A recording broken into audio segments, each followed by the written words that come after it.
Nestled in the hills above Sunset Boulevard is where you'll find actress Donna Mills in her happy place, sitting outside enjoying a glass of wine in her very own Field of Dreams. Shall we go? Okay. We're going to the vineyard. It was Donna's life partner, Larry Gilman, who started the journey over 10 years ago of cultivating their very own vineyard right in their backyard.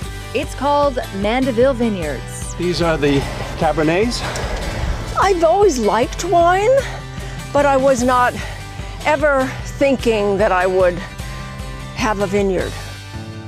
But Donna says Larry kept talking about starting one with all the extra land behind their Brentwood home.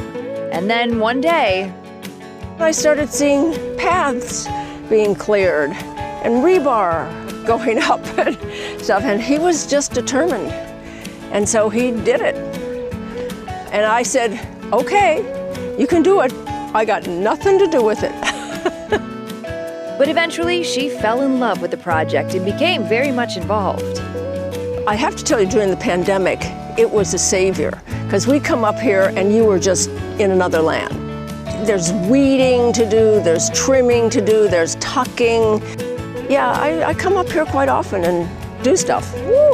It's really a lot of fun, I must say. As crazy as I thought it was at the beginning, I really, came to love it.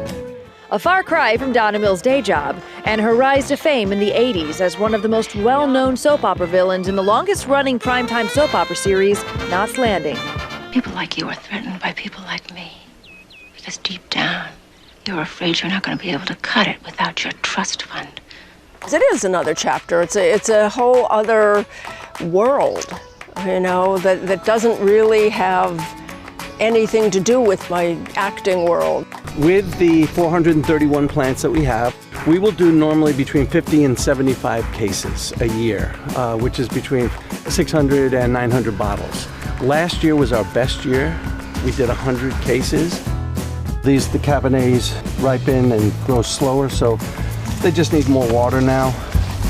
And about middle of July, about 2 weeks, we'll do the netting.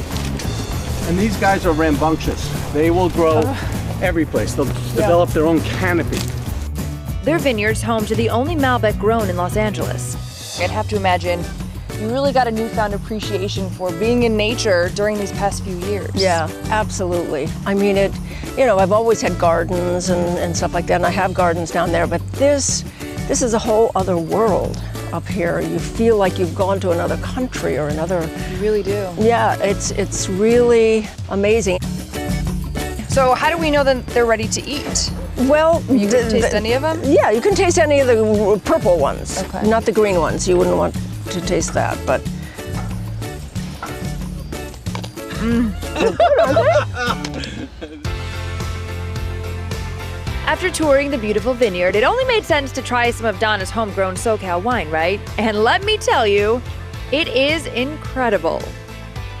Go ahead. Cheers. Cheers. Thank you. Cheers. This is really Thank you cool. so much. This is fun. This is the best day of work I've ever had. I love it. I unfortunately have to stop because I have to anchor the news tonight. No! The evening news, darn.